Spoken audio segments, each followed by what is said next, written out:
নমস্কার বন্ধুরা, পুষ্প কিচেনে আপনাদের সবাইকে স্বাগত। আশা করি সবাই ভালো আছেন, আমরাও ভালো আছি।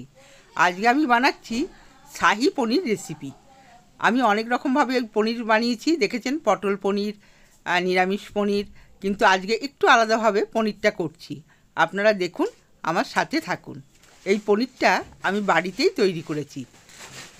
অন্য একদিন আপনাদের এই পনির রেসিপিটা আমি শেয়ার করব। দেখুন, পনিরটাকে আমি প্রথমে বড় বড় পিস করে একটু কেটে নিচ্ছি। খুব ছোট পিস আমি করছি না। আমার রেসিপিগুলো যদি আপনাদের ভালো লাগে তাহলে লাইক করবেন, সাবস্ক্রাইব করবেন, আর আমার চ্যানেলে যারা পুরনো বন্ধু আছেন তাদেরকে আমার পাশে থাকার জন্য অসংখ্য অসংখ্য ধন্যবাদ। আর নতুন বন্ধু যারা আছেন তাদেরকে সাবস্ক্রাইব করে দেওয়ার জন্য অনুরোধ রইল। দেখুন, এইভাবে আমি সবকটা পনিরকে কেটে নিলাম, পিস পিস করে কেটে নিয়েছি।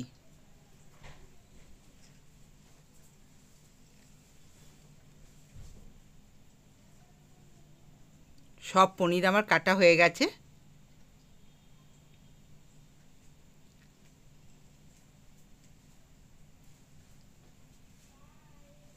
এবার কড়াইতে দিয়ে দিলাম সর্ষের তেল। এই রেসিপিটায় আমি সর্ষের তেল ব্যবহার করেছি, আপনারা চাইলে সাদা তেলও ব্যবহার করতে পারেন। কিছুটা পনির আমি দিয়ে দিলাম কড়াইতে। সবগুলো একসাথে ভাজবো না, অল্প অল্প করে ভাজবো।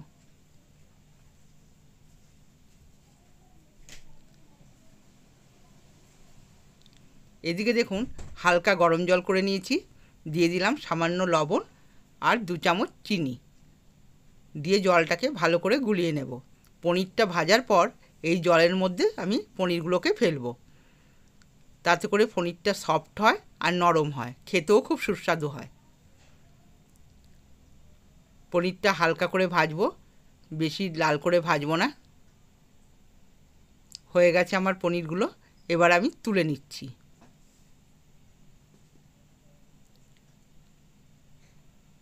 জলের মধ্যে দেখুন তুলে আমি রাখছি।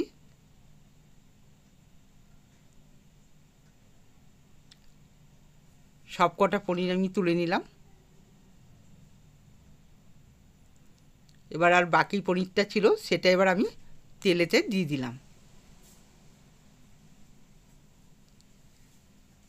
একইভাবে আমি হালকা করে এই পনিরগুলোকেও ভেজে নেব।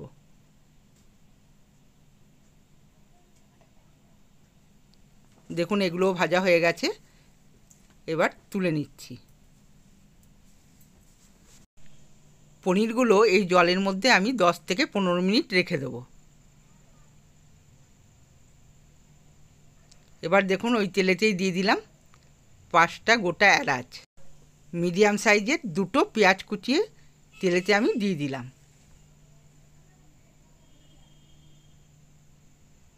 হালকা ভেজে নেব। এরপর দিয়ে দিলাম একটা টমেটো কুচানো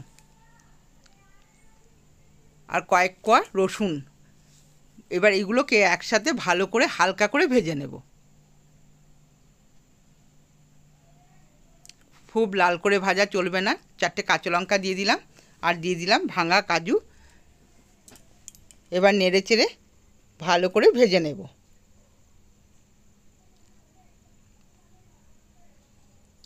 দেখুন, হালকা করে ভাজা হয়ে গেছে, এবার আমি এগুলোকে উঠিয়ে নেব।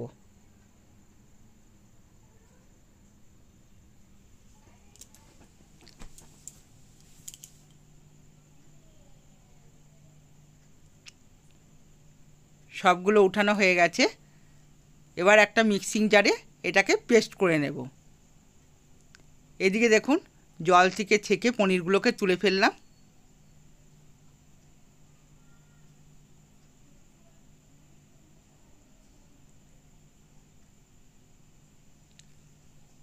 পনির ভেতরে এই চিনির জলটা ঢুকে বেশ খেতে মিষ্টতা হয়, আর পনিরগুলো খুব সফট হয়।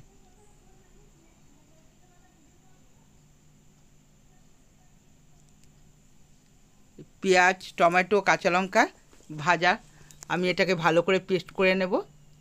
আর তেলের ভেতর দিয়ে দিলাম ফোড়নে 2টো তেজপাতা, 2টো শুকনো লঙ্কা আর খানিকটা গোটা জিরে।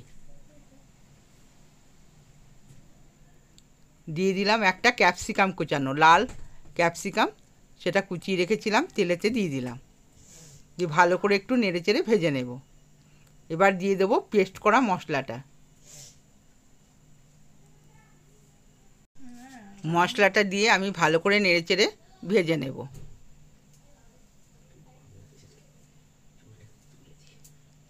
এবার দিয়ে দিলাম 1 চামচ জিরের গুঁড়ো, 1 চামচ ধনের গুঁড়ো, 1 চামচ শুকনো লঙ্কার গুঁড়ো,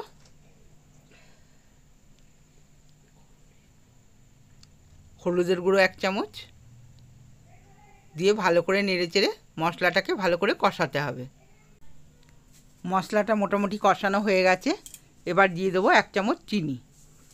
চিনিটা দিয়েও ভালো করে নেড়েচেড়ে একটু কষিয়ে নেব।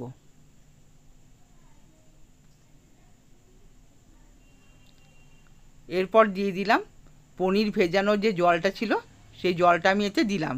এই জন্যই নুনের ব্যবহার করলাম না, কেননা নুনটা জলে দেওয়া ছিল, ওই জন্য এতে আর লবণ আমি এখন দিলাম না।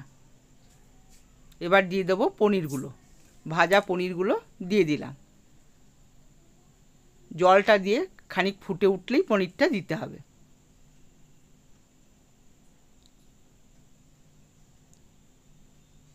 এবার গ্যাসের স্টিমটাকে লোতে রেখে খুব ভালো করে ফুটিয়ে নেব। দেখুন আমার পনিরটা ফুটে গেছে। আর আমি দিয়ে দিলাম এতে 1 চামচ গরম মশলার গুঁড়ো,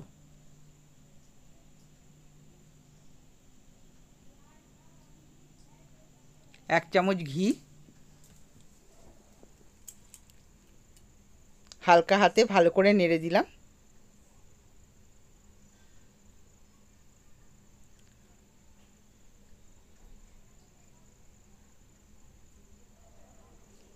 এবার গ্যাসটা বন্ধ করে দিয়ে আমি 5 মিনিট ঢেকে রাখব। দেখুন 5 মিনিট পর ফিরে এলাম। এবার একটা প্লেটের মধ্যে তুলে নেব।